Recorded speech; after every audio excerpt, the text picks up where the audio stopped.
C'est une bonne opportunité pour nous de clarifier à l'opinion, n'est-ce pas, de tous, que les travaux de l'aéroport continuent bel et bien, excepté la piste qu'on appelle chaussée aéronautique, où nous sommes, où les travaux se sont arrêtés pratiquement depuis le 9, où on devait normalement reprendre avec les travaux, qu'il y a eu, n'est-ce pas, une tendance à ne pas vouloir faire travailler, n'est-ce pas, l'entreprise par un de leurs directeurs, et raison pour laquelle, jusqu'à ce jour, malgré l'intervention de Kinshasa donnant l'injonction de pouvoir reprendre les travaux au plus tard le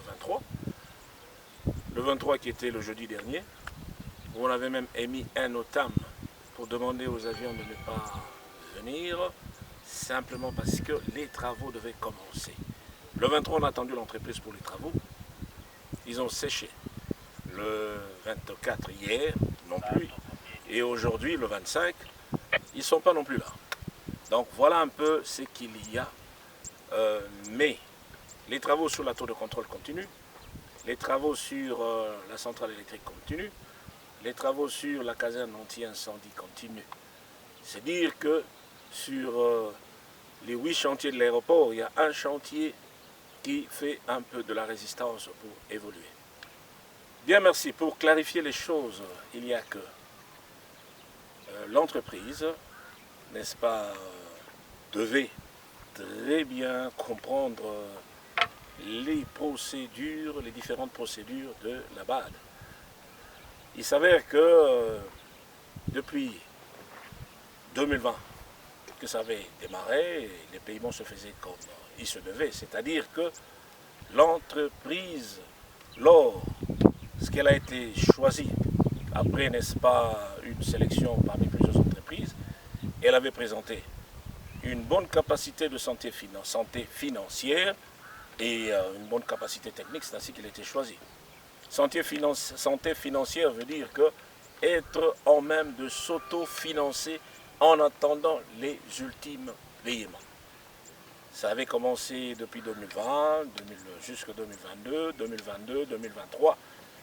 Mais il s'avère qu'au deuxième semestre de 2024, l'entreprise a commencé à présenter certains aspects d'essoufflement financier. Et cela, ça nous avait aussi un peu surpris, mais qu'ils avaient introduit certains factures pour paiement, ce qu'on appelle normalement techniquement qu'on appelle des décomptes. Et l'évolution de ces décomptes a fait qu'il y a eu un décompte qui a fait beaucoup d'allers-retours entre l'entreprise et la BAD via la RVA.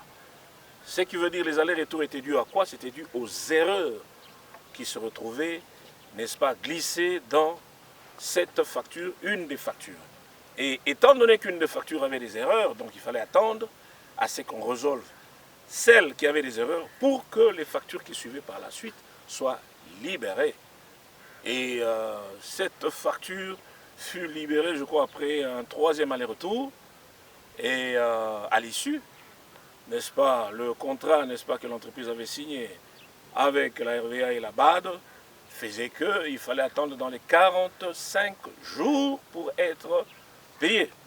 Eh bien, malheureusement, l'entreprise comptait ces 45 jours à partir du premier aller-retour. Aller-retour que j'appelle, c'est-à-dire que vous envoyez la facture, on vous dit qu'il y a erreur, il faut reprendre. Et il fallait ce qui compte leurs 45 jours à partir de l'approbation, n'est-ce pas, ou de l'acceptation de cette fameuse facture. Une facture qu'on appelle techniquement le décompte 22. Parce que derrière cette facture, il y avait le décompte 23 qui était le décompte 24 et 25.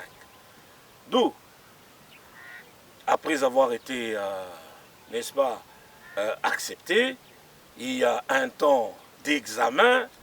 Après examen, il y a l'approbation. Et là, nous étions déjà vers la fin de l'année, donc on approchait déjà le mois de décembre.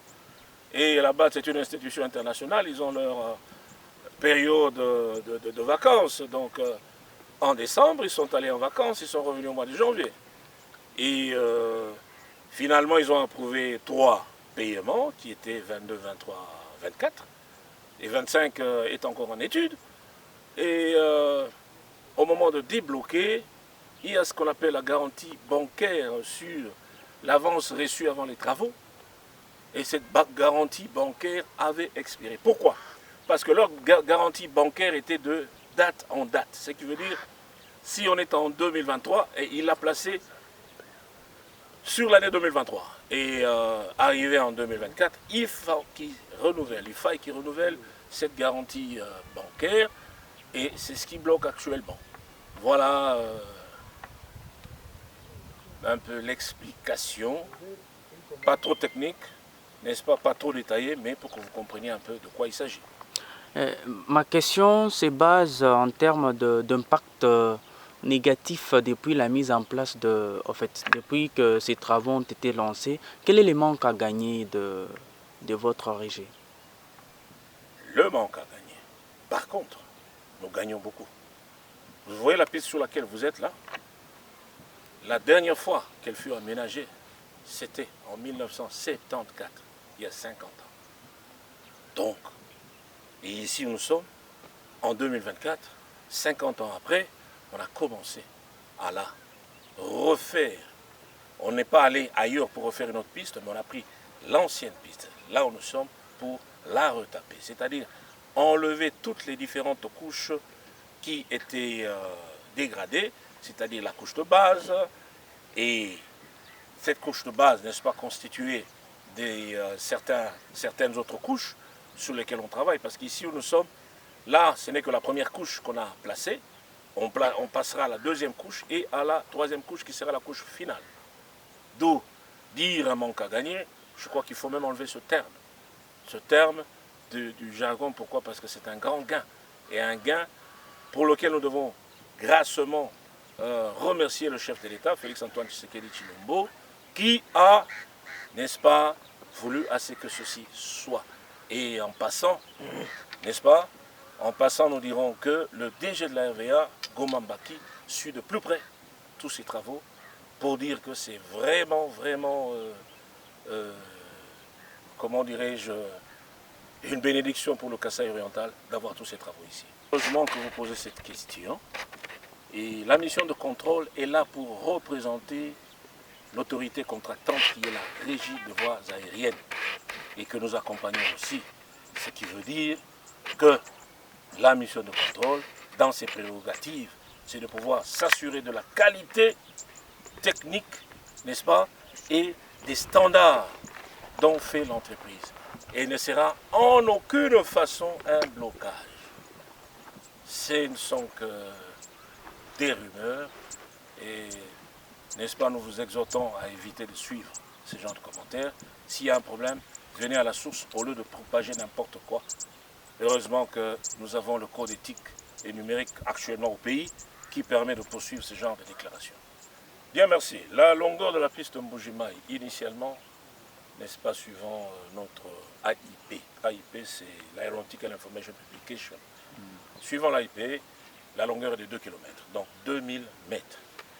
Au lancement des travaux, il était prévu d'allonger la piste à 2320. Et ce qui est déjà fait. Mais il s'avère que, n'est-ce pas, sur volonté du chef de l'État, il a demandé à ce que la piste aille à 3000 mètres. Et étude déjà faite. Et tout est fait, calé. Et le dossier n'attend plus que le financement du gouvernement congolais. Voilà le détail. Et pour vous dire, quand on ira à 3000 mètres, nous aurons 7 bretelles. Bretelles, c'est en français, en anglais on appelle ça des taxiways. Ce sont des voies comme celle-ci qui permettent aux avions sur la piste de pouvoir dégager. Donc il y aura au moins 7 bretelles et une grande voie de circulation. Ce qui veut dire qu'à l'atterrissage, vous choisirez la bretelle qui conviendrait à votre vitesse d'atterrissage, vous dégagez, vous prenez la voie de circulation pour aller au tarmac. Et le tarmac, qui actuellement, nous avons un tarmac passager qui est déjà terminé, je dirais, à 95%.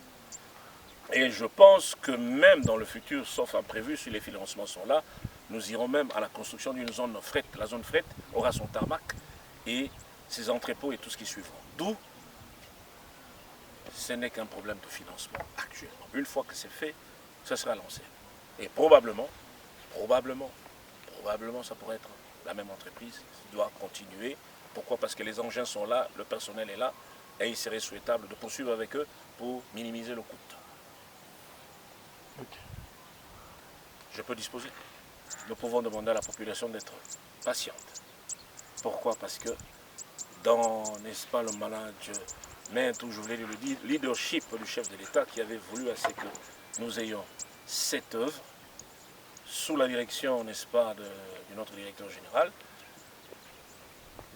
la population escassaïenne aura la plus belle œuvre et aura un aéroport digne de ce nom. Et sans vouloir trop commenter, je pense qu'on n'aura plus envie de notre aéroport au pays et pourquoi pas chez certains voisins.